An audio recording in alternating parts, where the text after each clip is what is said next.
Welcome back, folks, to Mega Man 8 here on the heavybass channel. Last time we took out a very bad stereotype that is not good for the modern age. Speaking of ages, we're going back to the past, the classic ancient ruins, because we're going to be facing off against the coolest boss in the whole series! Actually, this game in particular, but you know what I mean. It's Swordsman! Yeah, I prefer the plural saying rather than Swordman, because Swordsman is a bloody better name.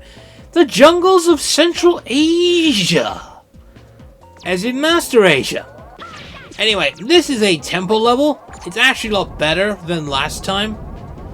The first part of this is just basically a gauntlet of weapons that we've already used before, as you can see coming inside. On the walls you find the murals for the Thunderclaw, the Tornado Hold, the Ice Wave, and the Flash Bomb. This segment is about the Thunderclaw. Ignore the water balloon for the moment, it has no purpose for now, but you already know exactly what the weakness for Swordsman is. And to be perfectly honest, it's kind of a lame weakness considering one of the coolest bosses in the whole franchise has one of the lamest weaknesses, period. Don't look at me. I'll fight you in the street for it. Anyway, in this bit here we have another bolt that we can claim, which is number 24, since basically we used up about 20 of them.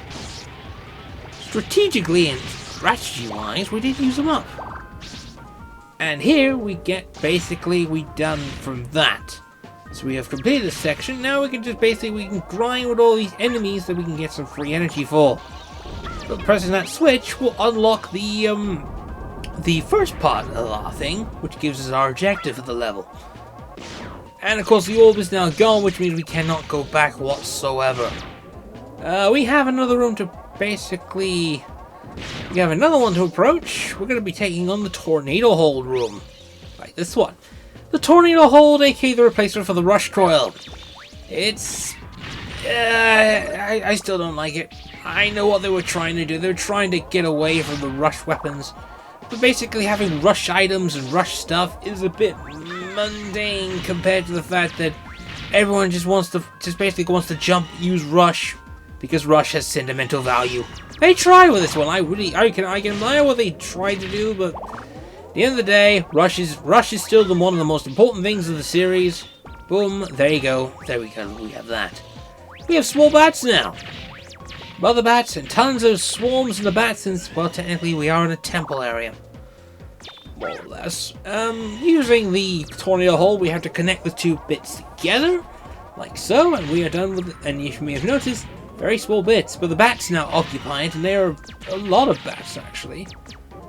They also basically do residual stuff. Pressing the switch will take us back to the, rooms. Now we get to do the next room, which is going to be the fire, which is going to be the Flash Bomb room. It's pitch black, with one of the easiest bloody bolts that you can pick up in the game, right in that little segment here. As you may have noticed, if you use the Flash Bombs, you do a mural. That mural pretty much dictates your way out, since of course the Flash Bombs also light the way. And if you haven't paid attention, it's middle, right, left. Seriously though, it's easy. It's easy when you follow the thing. And again, the Flash Bombs are ridiculous. Seriously, this is like one of the best weapons in the game. People just underutilize the importance of this Flash Bomb weapon. Shield and offense and defense? One of the best qualities of it. If it wasn't for the fact that it's basically subpar compared to a future weapon and basically the Metal Blades, it's the third best weapon in the franchise. It's good. It's one of the best weapons of alright and bad. It's an alright game, but it's one of the more bad weapons. Heck, this beats bloody Ring Boomerang, and I say that a lot because Ring Boomerang still sucks. Don't make any questions. Ring Boomerang just sucks. He's bad, he's evil, and he's basically really shit. No joke. Anyway, this basically means that we've completed the 4 rooms.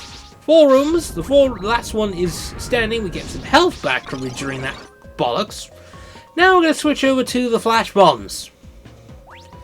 So again, this is the preferred method of taking out mini-bosses, is basically using the flash bomb. But this one in particular has a very large crystal-like weakness, which we can exploit using the flash bomb's various irradiance. Basically, if you think the X4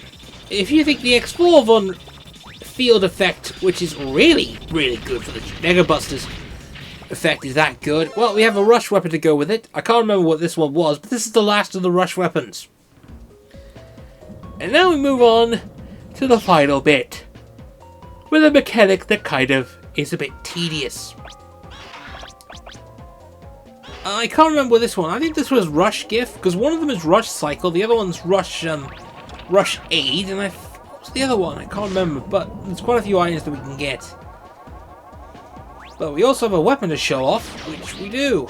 Arrow Shot. In my opinion, this is the best shot upgrade in the game, because it's a ricochet. It is very ridiculously powerful, and because of it, it doesn't show up again the series. I think Mega Man 11 is the only one of this type to actually take advantage of that stuff. Anyway, the mechanic here is basically just using this to go through the lava plumes, and we got all these enemies to face, all these temple robots. They're very annoying, but more or less you get the basic gist of it here. And we're literally in an underground lava chamber. It's cool. Unrealistic, but cool. That's what I have to say. Now, get the flash bomb ready.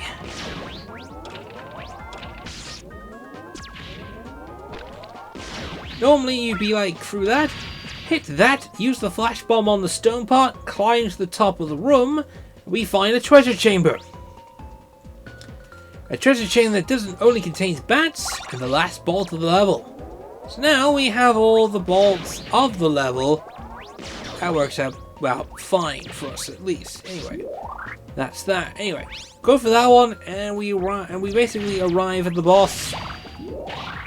So, once we got that, it's water balloon time. Yep. If you probably may have not figured out by now, Swordsman is a flame elemental. But it has one of the best, coolest poses in the game. I mean, just look at it. He literally was built. He was literally that sword is just a goddamn frickin' is an actual artifact. So literally Wily created a robot out of him. It is cool, but he's still weak to the water balloon.